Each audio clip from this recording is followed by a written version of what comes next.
Como é bom sentir teu amor tocar em mim, como é bom sentir teu amor tocar em mim, o teu amor tocar em mim. Como é bom sentir o teu amor tocar em mim, como é bom sentir o teu amor tocar em mim, o teu amor tocar em mim. Brisa suave, vento impetuoso, chama que queima e purifica, fogo que devora. Brisa suave,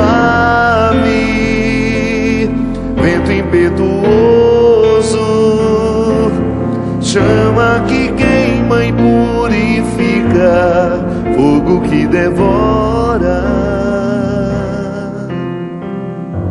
Como é bom sentir teu amor tocar em mim, como é bom sentir o teu amor tocar em mim, o teu amor tocar em mim. Como é bom sentir o teu amor tocar em mim, como é bom sentir teu amor tocar em mim, o teu amor tocar em mim. Brisa suave, vento impetuoso, chama que queima e purifica, fogo que devora. Brisa suave, vento impetuoso, chama que queima e purifica, fogo que devora. Você que está aí, pode cantar junto comigo. É uma música muito simples, uma estrofe simples, um refrão muito simples, que eu tenho experimentado nos novos shows que a gente tem feito pelo Brasil afora. O Amor Me Elegeu. Quando a gente canta essa música e as pessoas já saem cantando junto, como isso espiritualiza? É quase que um mantra, né? E é uma expressão, a música é uma expressão tão delicada dessa certeza que nós precisamos levar de que Deus nos ama. É como se fosse um selo que viesse revestir-nos de proteção. Como é bom sentir que Deus me ama. Canta comigo, daí, bem suave. Como é bom sentir. Olha, se você estiver com outras pessoas do lado e você achar que elas vão pensar que você está louca, você pode cantar só mentalmente. Ou se seu marido já está dormindo do lado, não quer fazer muito barulho. Ou então se você está num cômodo da sala sozinha, para as pessoas não acharem que você está louca, canta com o coração.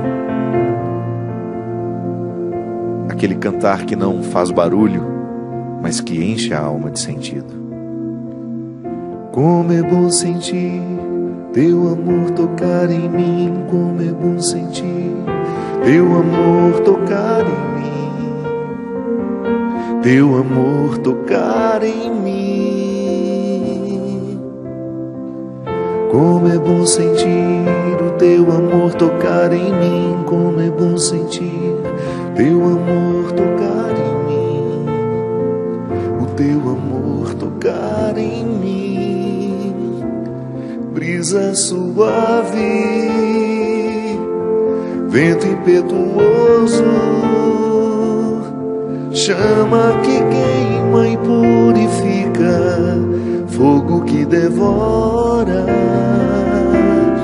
Brisa suave, vento impetuoso, chama que queima e purifica, fogo que devora.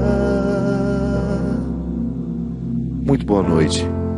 Muito obrigado pela oportunidade de mais uma vez entrar na sua casa. Eu sei que às vezes não, acho que a gente não está acostumado mesmo a fazer-se elogios. Quando foi a última vez que você se olhou no espelho e fez um elogio? Por uma conquista que você fez, que você viveu, por ser quem você é pela história, pela soma de tudo, defeitos, qualidades, fracassos, vitórias. Quando foi a última vez que você se ofereceu o conforto de se elogiar? Não sei. Eu tenho, de vez em quando, o hábito de olhar para mim e de apontar todos os defeitos que eu conheço. Mas não tenho muito hábito de reconhecer o que é bom, o que já está bonito. Não tenho mesmo. E como sou uma pessoa pública e esbarro o tempo todo, né, no elogio de pessoas que me admiram, sinto que às vezes fico incomodado. Sim, quando você está com alguém que te elogia demais, você vai indo e perde o assunto, né? Mas eu não estou falando do elogio que vem de fora. Esse é bom receber na medida certa, quando as pessoas não te idealizam, quando elas estão elogiando aquilo que você sabe que é verdade, porque é muito desconfortável quando o outro elogia algo que não é verdadeiro em você, que ela imaginou que fosse, que é fruto da cabeça dela e não da sua realidade. Isso acontece muito. Mas quando você identifica em você essa capacidade de fazer-se um elogio. Eu digo isso, minha gente, porque é tão necessário. E isso é um fruto da certeza do amor de Deus por nós. Sim, porque eu tenho pensado muito no processo humano enquanto um processo que Deus vai trabalhando dentro de nós, essa feliz oportunidade de depois nós acreditarmos nele. Sim, porque a fé em Deus, ela é um fruto, um desdobramento natural da fé natural que nós vivemos no nosso dia a dia, nas pessoas que estão ao nosso redor. Eu tive fé na minha mãe, tive fé no meu pai, tive fé nos meus irmãos, tive fé nas pessoas que cuidaram de mim, porque fé num primeiro momento é confiança. É aquela coragem que você tem de ficar de pé a primeira vez, ficar em pé a primeira vez, dar primeiros passos, e você confiar que o outro está lhe segurando se você cair. A primeira fé que nós experimentamos na vida é essa. E depois nós vamos evoluindo nessa confiança até o momento em que nós somos apresentados a Deus. E você naturalmente vai associar o verbo confiar com tudo aquilo que você já aprendeu humanamente, porque nós não temos dois verbos. Confiar enquanto realidade humana, confiar enquanto realidade sobrenatural. Não. É o mesmo verbo que se aplica a tudo. Então você vai entender o significado da confiança em Deus a partir do que você aprendeu do significado da confiança nas pessoas. Talvez seja por isso que fica tão difícil de uma pessoa que não teve a experiência da confiança humana, que foi muito desamparada enquanto criança, porque acontece, né? Existem pessoas que vivem desamparos existenciais terríveis, que são frutos da vida. Isso acontece muito quando os pais se separam, quando o casal não sabe administrar bem a separação, os filhos pequenos sofrem. Não que os grandes não sofram, né? É que os pequenos não têm os filtros naturais da proteção. Então você pode gerar um desamparo muito grande emocional naquela pessoa, uma insegurança muito grande.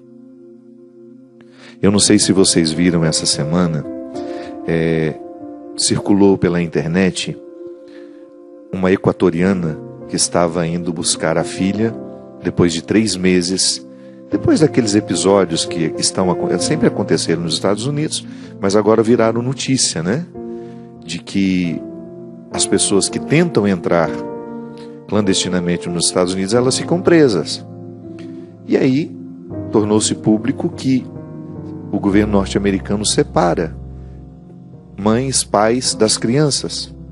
Ficam presos num lugar os adultos e as crianças em outros lugares.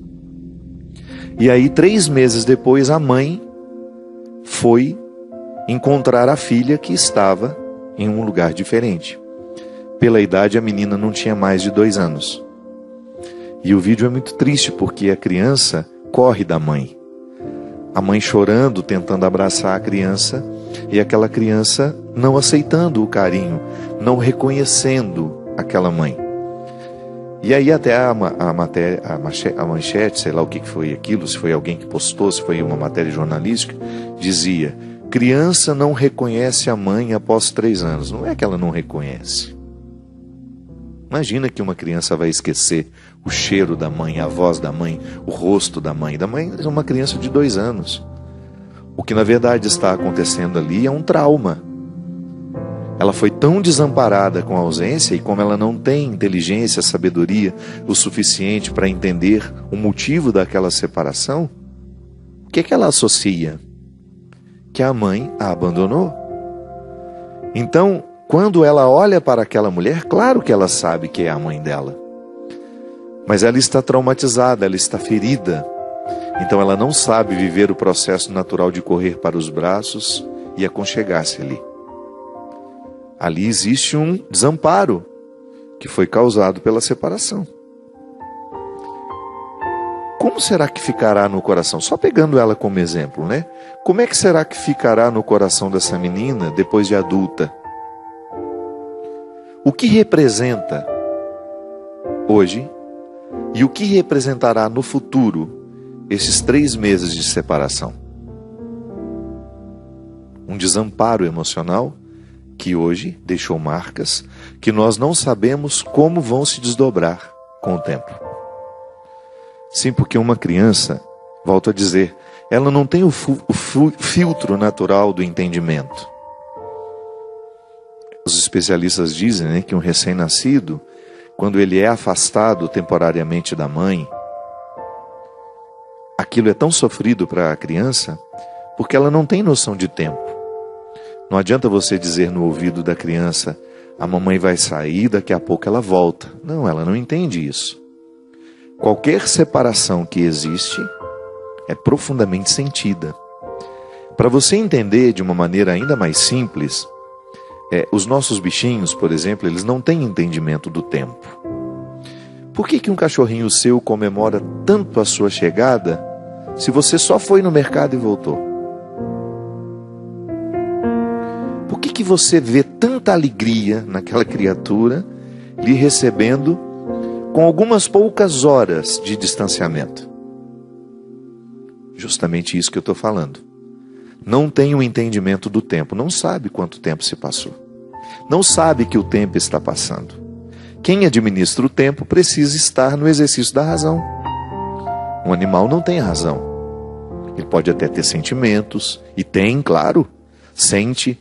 É claro que ele tem um nível de inteligência que nós podemos dizer, ele aprende coisas, ele é condicionado. O condicionamento é uma forma de inteligência ali, naquele caso, limitada, mas é.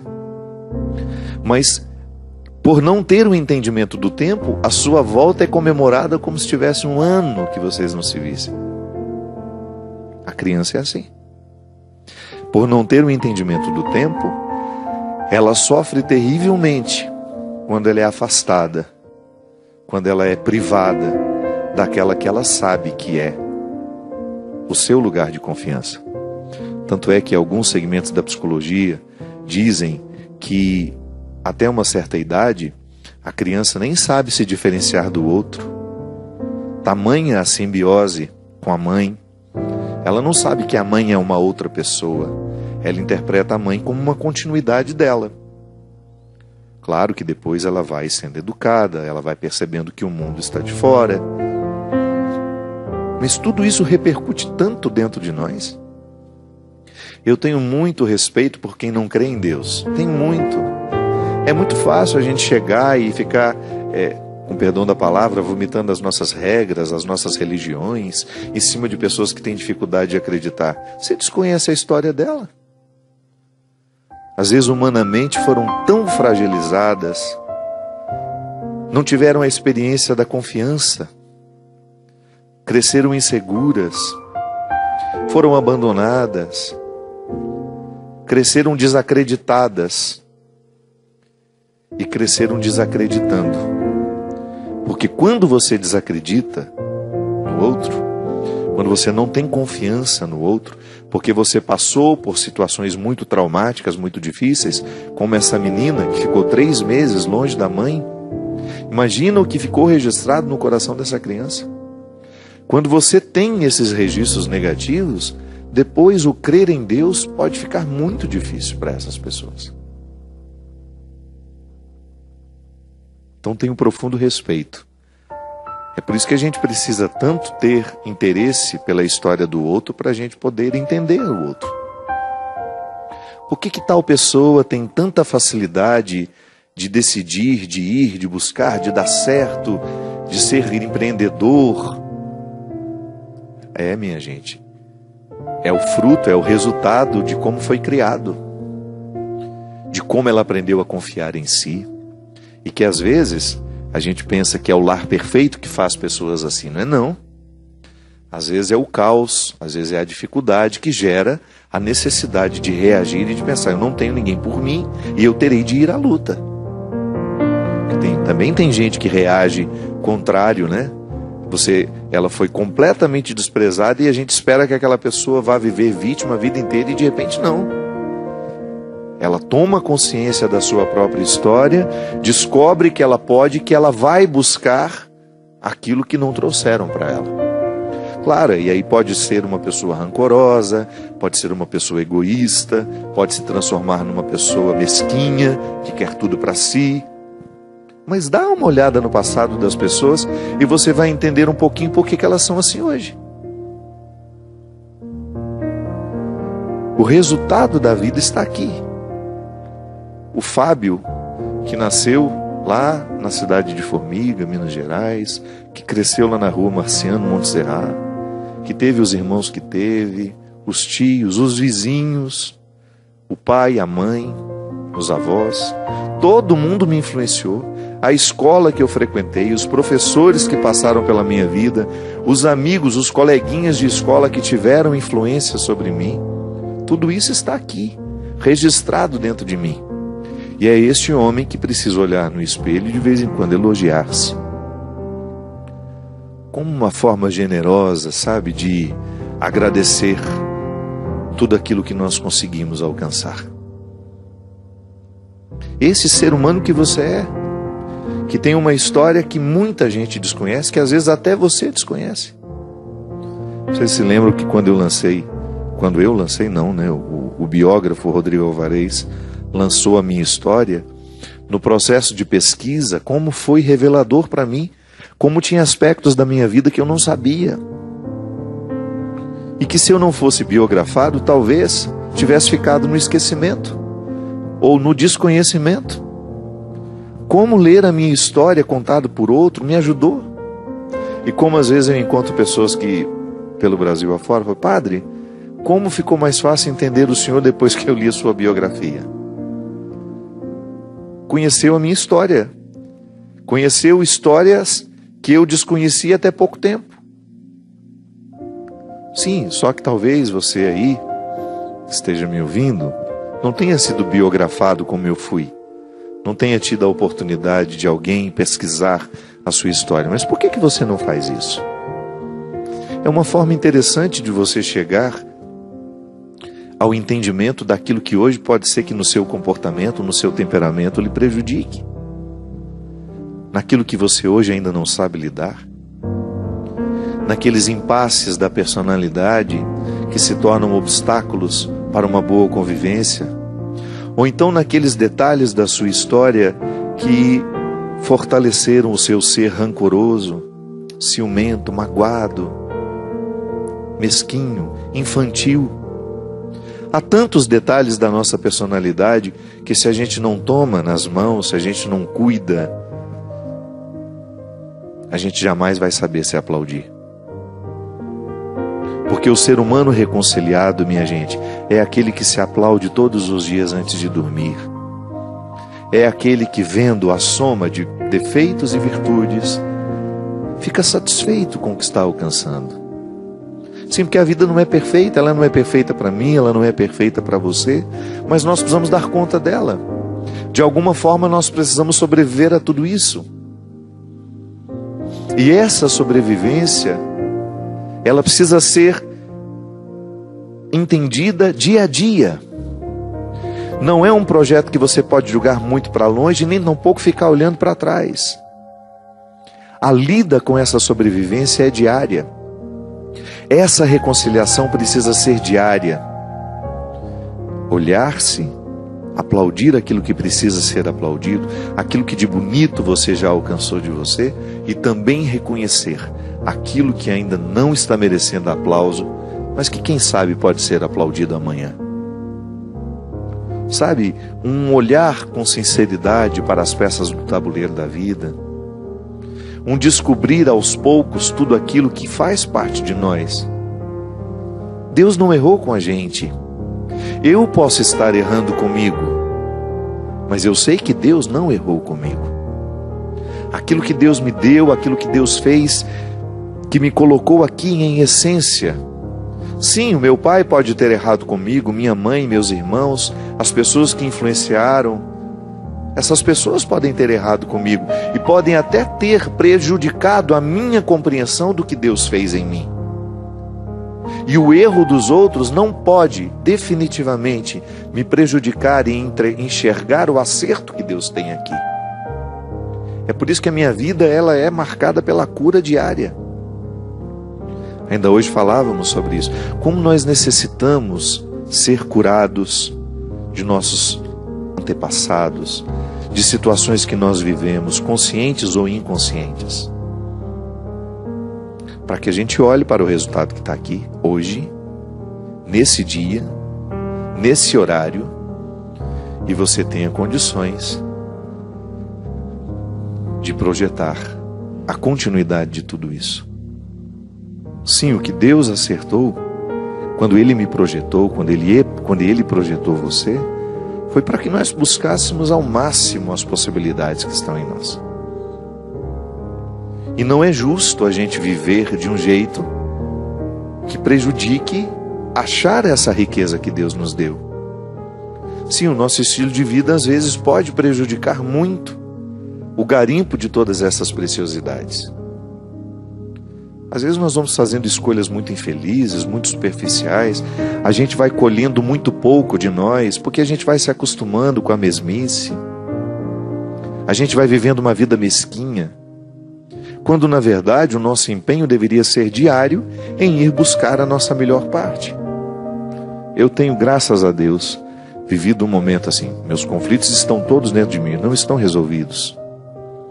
Continuo enfrentando o pânico, sem medo de dizer.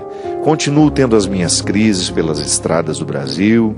Há momentos em que é mais difícil, há momentos em que está mais tranquilo. Todos os conflitos estão em mim. Mas eu tenho vivido uma liberdade interior que nada, mas nada pode ser mais precioso. Eu tenho vivido uma liberdade tão grande que eu sei que foi fruto justamente das minhas dificuldades. Sabe, alcançado o direito de ser quem eu sou, sem precisar ficar criando um personagem para agradar este ou aquele. Chega de você viver construindo personagens para agradar as pessoas. Não é justo você viver para agradar os outros se você não está agradando ou correspondendo à essência que Deus pôs em você. Ah, mas aquelas pessoas não vão gostar mais de mim. Não tem problema, outras gostarão. Não se preocupe. O que tiver que ficar, ficará. O que tiver que de partir, partirá.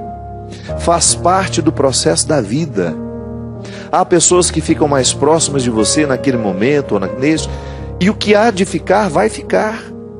O que for para ficar, o que for para permanecer, o tempo não arranca de nós. Eu perdi essa ansiedade. Porque a minha liberdade interior me faz caminhar não para fora, mas é para dentro. Quanto mais eu vou tomando consciência daquilo que eu sou e do que eu ainda posso ser pelo poder de Deus, muito mais eu vou ficando livre. Muito mais eu não permito, ou melhor, muito menos eu permito a escravidão do olhar do outro. Sim, porque há olhares que nos escravizam, né?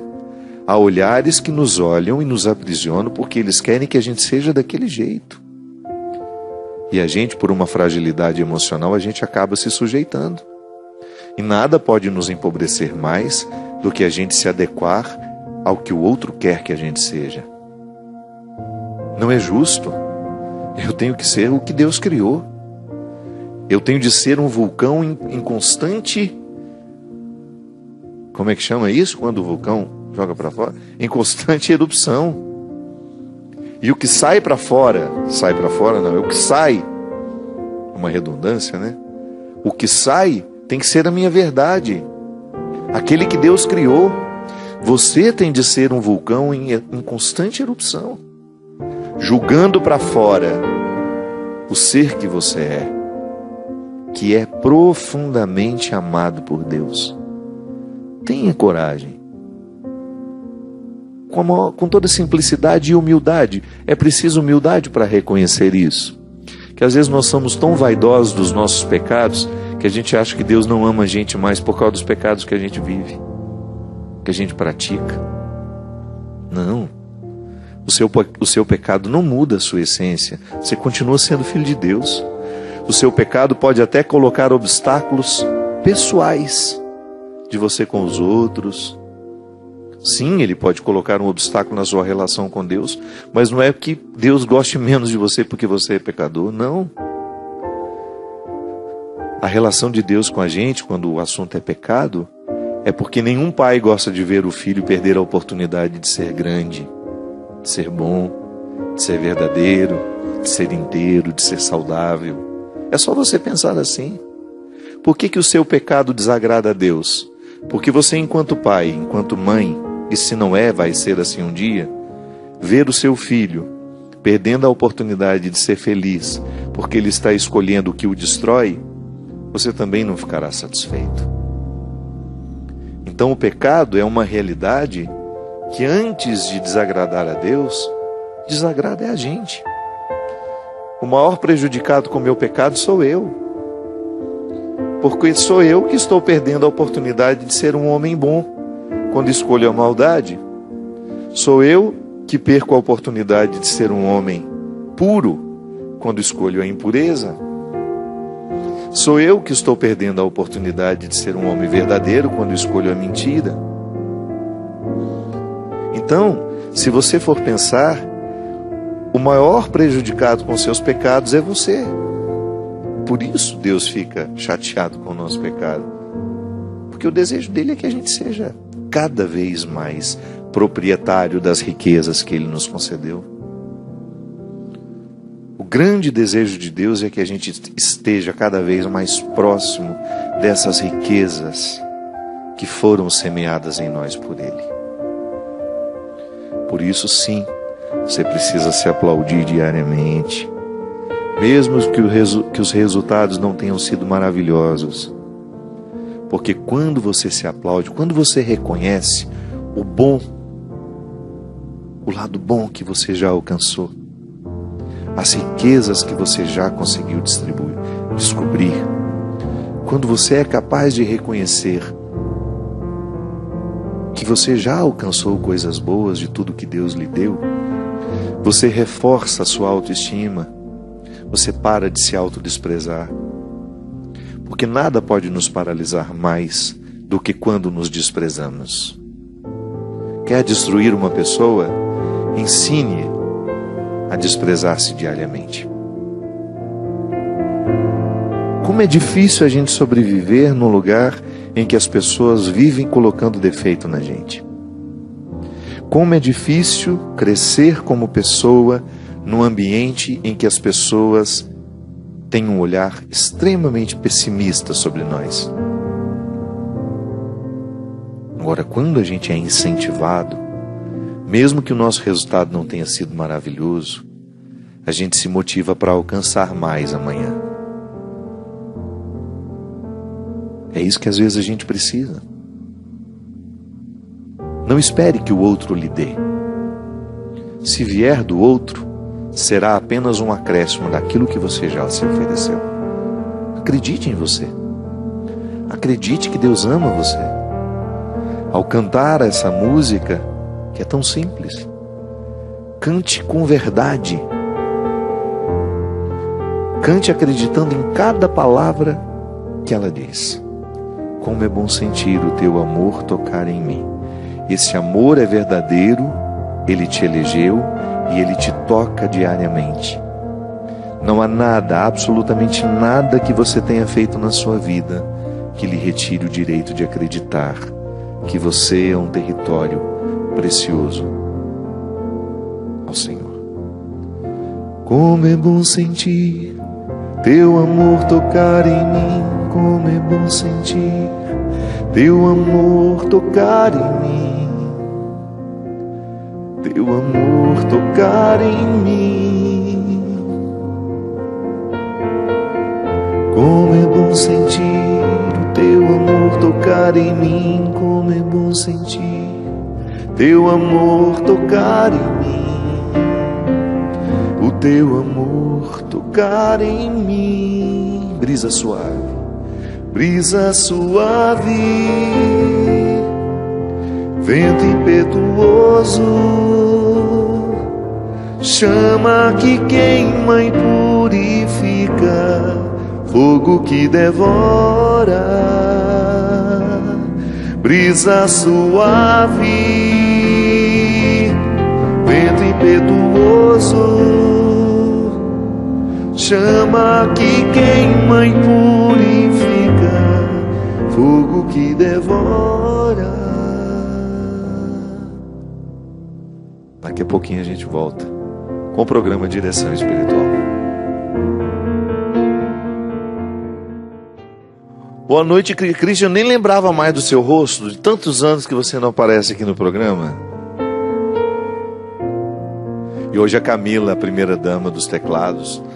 Dos teclados, não vamos chamar de teclado do nosso piano. Está visitando aqui o nosso estúdio também, mostra lá. Ela é praticamente a dona da... Como é que chama? Mary Kay? É isso, né? É isso? Praticamente a dona. Ela já nem tem mais aquele carro cor-de-rosa. O negócio é um ônibus cor-de-rosa daqui a pouco. Obrigado, viu, Camila? Cada vez mais bonita. Essa é a esposa do Christian, gente. Por isso que ele está sempre sorridente aqui no programa, ó. Uma esposa dessa em casa. Christian sempre viajando. Mas nunca consigo levar ele para as minhas peregrinações, porque ele é um menino muito exigente, não vai, não quer. Mas você vai. Você que está me ouvindo aí agora, vamos viajar. Mas o dólar está altíssimo, tá pela hora da morte. Mas o nosso querido amigo Gilberto está fazendo ele a R$3,90, coitado. Está tomando até um prejuizinho. Mas para você poder viajar. Eu tenho falado muito sobre isso, minha gente. É claro que você não vai fazer nenhuma loucura. A gente tem que saber muito bem o que cabe dentro do nosso orçamento. Mas às vezes eu vejo as pessoas sendo muito cruéis com elas. Vai guardando, e quando decide viver um pouquinho aquilo que sempre desejou viver, já não tem mais saúde, já não tem mais disposição. Então, se você tem condições, divide essa alegria em várias vezes, mas faz uma peregrinação, faz uma viagem aqui dentro do Brasil, alguma coisa que você tenha vontade. Nós precisamos, nisso que a gente falava no início do programa, eu acredito muito nisso. Nós precisamos ter um pouco mais de respeito por nós.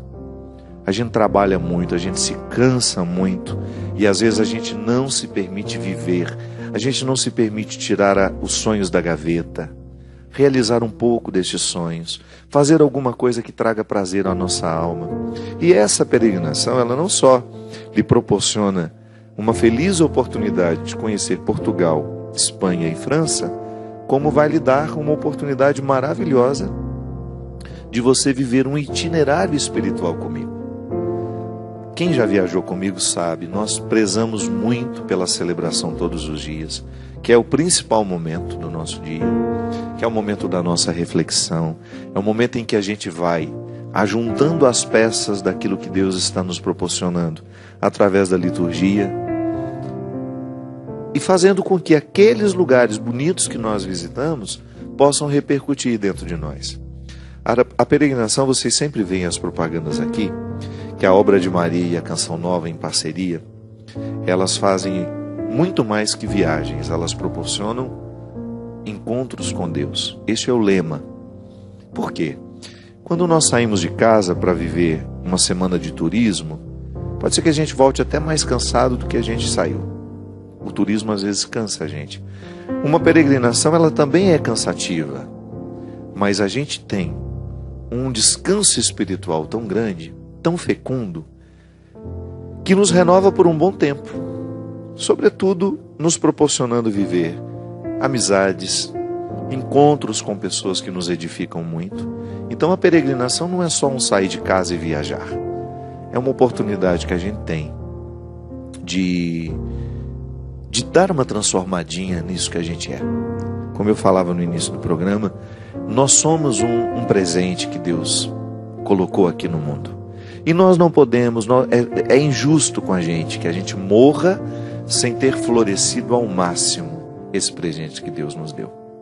Essa peregrinação que nós faremos, ela terá um enfoque muito especial nos lugares marianos, e passando por um dos lugares mais bonitos do mundo. Eu, pessoalmente, acho essa viagem muito especial. Nós sairemos no dia 15 de novembro, partiremos do Brasil, para Lisboa, chegaremos em Lisboa e já iremos para Fátima, onde nós viveremos momentos muito especiais nessa terra que é tão especial. Fátima é um lugar muito especial. Nós teremos contato com a história dos 3 pastorinhos, teremos a oportunidade de celebrar, recordando, atualizando em nós todas as promessas de Nossa Senhora e todos os compromissos do cristianismo que aquele lugar nos representa. De Fátima nós iremos para Madrid, capital da Espanha, Teremos a oportunidade de conhecer essa cidade que é tão bonita, todos os lugares turísticos de Madrid. De Madrid vamos para Zaragoza, que é um lugar onde tem um santuário lindíssimo. De Zaragoza nós vamos fazer uma viagem que vai passar pelos Pirineus espanhóis, e depois a região da França. Ali que para mim é um dos lugares mais bonitos do mundo. Toda vez que eu passo por ali, a gente vai de ônibus, eu vou faço a experiência de ir percebendo os lugares, de vez em quando dá uma paradinha, descobrir o tanto que Deus nos fala através dessa beleza toda que é aquele lugar. Lourdes, eu sou suspeito para falar. De todos os santuários marianos que eu já conheci, Lourdes é o que mais me toca o coração. É o que mais me toca a alma. Talvez pela simplicidade, pelo despojamento daquela gruta. Ficar ali em silêncio naquela gruta depois que termina a confusão toda das visitas é uma experiência que renova a minha alma. E presenciar os milagres que ali acontecem. Lourdes é um lugar de muitos milagres. Aquela procissão luminosa à noite, onde os doentes todos que vão a Lourdes em busca de cura, aquilo é uma das coisas mais bonitas que eu já vi na minha vida.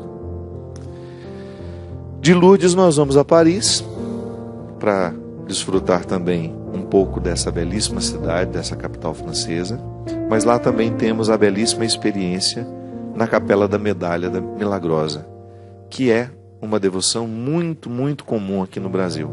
Eu me lembro que eu era menino e eu já via minha mãe falar da novena da Medalha Milagrosa.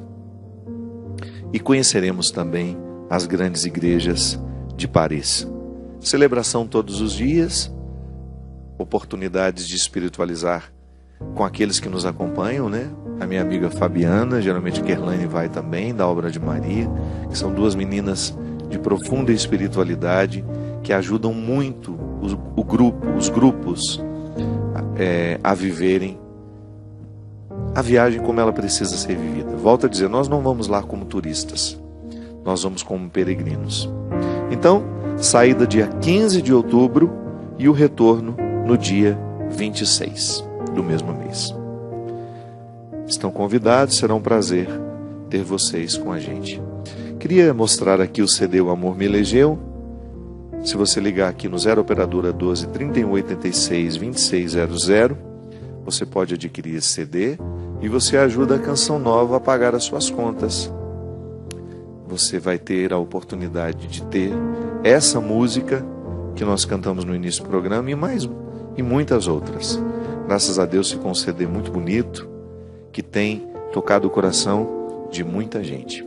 Nós gostaríamos de dar um alertazinho ao povo de São Paulo, não é? O povo de São Paulo que agora tem uma transmissora, como é que a gente pode falar? Um canal. A Canção Nova está crescendo muito na cidade de São Paulo. E muito em breve nós teremos, de vez em quando, um programa de direção espiritual ao vivo, lá no auditório das Paulinas, né? É ali na Vila Mariana, não é? Assim que a gente tiver a data marcada, nós já vamos avisar, são apenas 200 São só 200 redondos? Redondo, o número redondo? 200 pessoas. Então, fique atenta, vou anunciar através das minhas redes sociais e também através o site da Canção Nova pode fazer isso por nós também, não pode? Assim que a gente tiver a data, já libera para você passar lá, a gente vai dizer onde é que você pega esse convite para você ter acesso, para participar conosco. Christian, não sei se a gente vai ter condições de levar, de qualquer maneira, a gente já deixa o convite público, né? Quem sabe o Christian vai com a gente, para ele tocar uma música também, para a gente cantar um pouco. Se a Camila permitir, que ela já me deu uma olhada lá sentada. Como quem diz, tem que passar no pedágio. Brincadeira. A alma desse menino... Leva hoje, o casal vai junto comigo. Nós já vamos de carro cor-de-rosa. Eu recebi hoje aqui um e-mail dizendo assim: Padre Fábio, passei muitos anos desempregada e agora estou trabalhando em um lugar que eu sempre quis. E como em todo lugar existem pessoas boas, solícitas, também existem as pessoas difíceis, aquelas com as quais a gente tem dificuldade de lidar. Gostam de prejudicar, fazem piadas, fofocas, intrigas, e eu confesso que eu não estou conseguindo lidar com essa situação. O que faço, padre? Minha filha, em qualquer lugar do mundo que você for, você vai lidar com isso. Não pense que isso é um privilégio seu, não. Dentro da sacristia tem gente assim, não é? Vai para os ambientes religiosos onde as pessoas deveriam se promover, ter amor naturalmente umas pelas outras. Você vai encontrar isso também. O que a gente precisa fazer é fortalecer dentro de nós, primeiro, o compromisso de que a gente não se transforme em pessoas assim também. Outro dia até postei um texto no meu Instagram. Aliás, se você quiser me seguir no Instagram, é @PE Fábio de Melo. Você vai ver que tem 2 sinaizinhos azuis para poder identificar que é o meu de verdade, porque tem muitos mentirosos que se passam por mim, algumas páginas em minha homenagem, ou até mesmo perfis que, ao invés de colocar a própria cara, fica pondo a minha. Então fica difícil às vezes de saber qual que é o verdadeiro. O meu é PE Fábio de Melo. Eu estava falando, justamente fiz uma reflexão outro dia sobre essa necessidade que às vezes a gente tem essa necessidade que a gente tem de recrutar diariamente o nosso compromisso com a bondade. Porque é muito fácil a gente se perder nos dias de hoje. Eu queria achar o texto, viu? É um texto que eu falo que não é para o outro que a gente precisa dizer isso. Não vou achar aqui agora. De qualquer maneira, entra lá e dá uma procurada. Aqui, achei. A especialidade da pessoa infeliz é apontar defeitos. É uma forma de amenizar a frustração de não saber alcançar o melhor de si.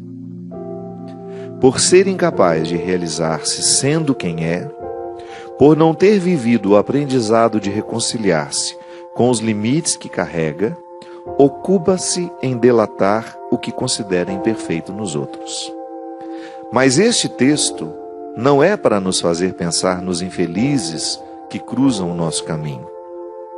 O propósito é outro, é fazer-nos pensar na frequência com que reproduzimos, na parcela de mundo que nos diz respeito, as regras dos infelizes.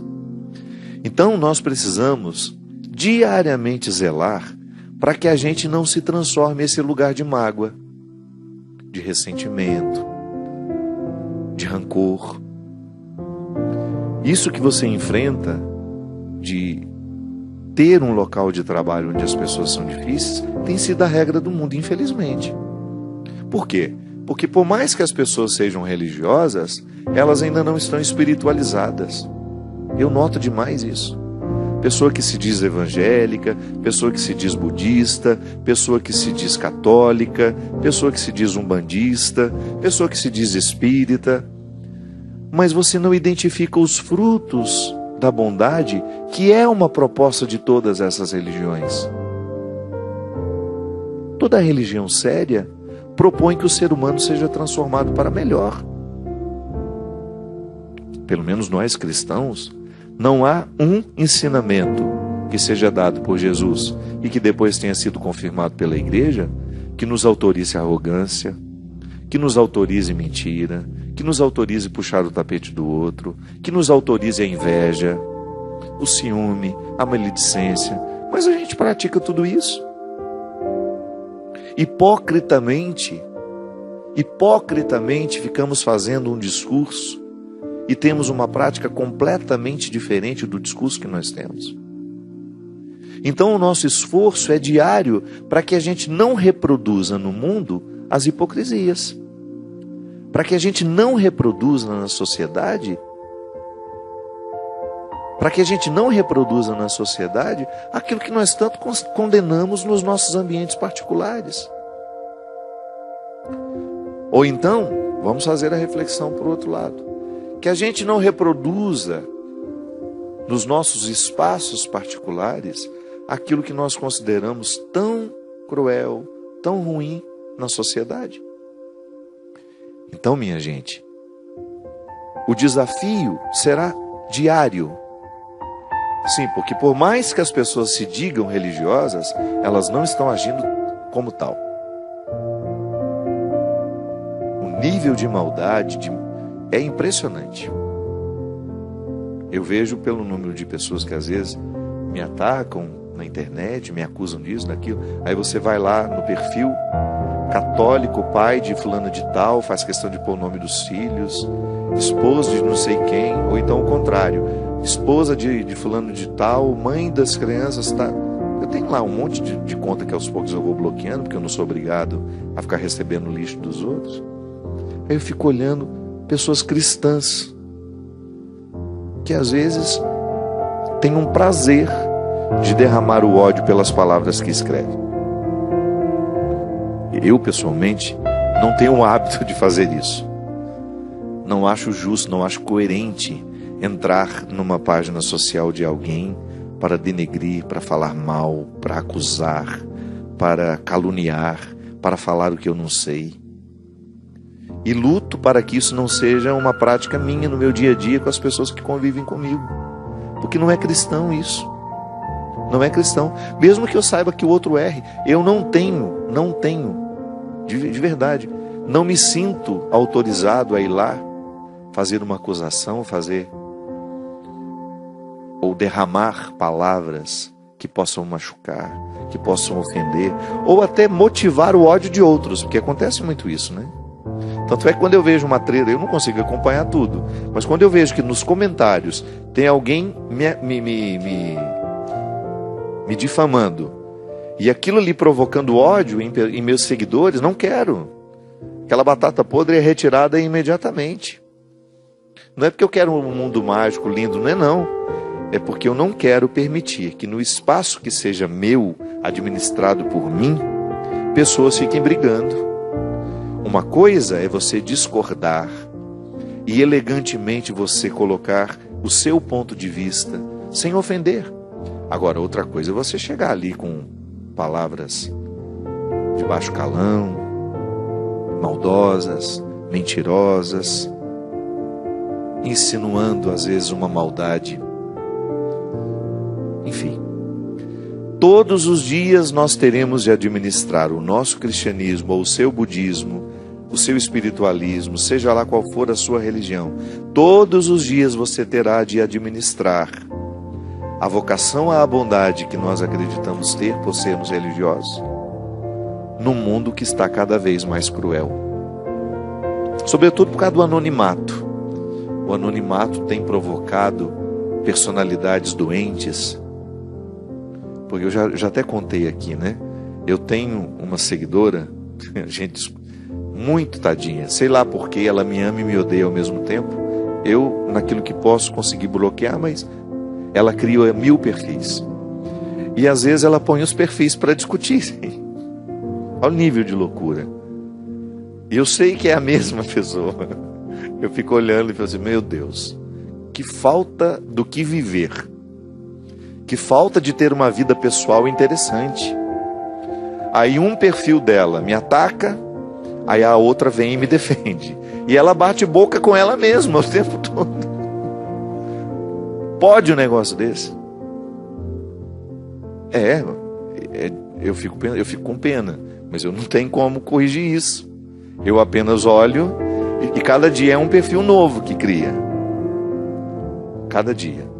Ela não se cansa, porque está cansada demais da vida dela. E eu lamento, porque é uma menina que tem tudo para dar certo na vida. Tem talento, é inteligente, sensível, mas perde tempo. Porque em algum momento ela quis ancorar em mim e talvez não tenha encontrado o que ela achava que eu deveria oferecer. E ali ficou, magoada, ressentida. Então nós enfrentamos o tempo todo, nós esbarramos o tempo todo em pessoas assim. Agora, a imunidade tem de estar em você. Você que me escreveu, que não quis dizer o seu nome, cria a imunidade espiritual para que a maldade do outro não venha morar em você. Volto a dizer, somos territórios preciosos demais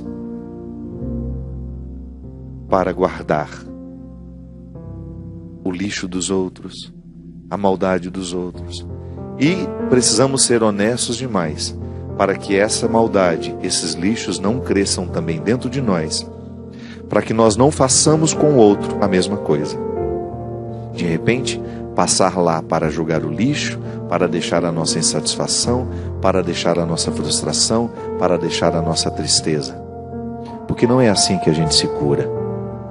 Ninguém se cura atacando o outro. A gente se cura quando a gente se volta para dentro de nós e descobre o porquê temos tanta necessidade de atacar aquele que atacamos. Derrame o Deus Todo-Poderoso sobre nós a sua bênção e conceda-nos a graça de viver essa verdade, este esclarecimento, para que Ele, a partir dele, nós tenhamos acesso ao grande amor que nos habita e que nos move.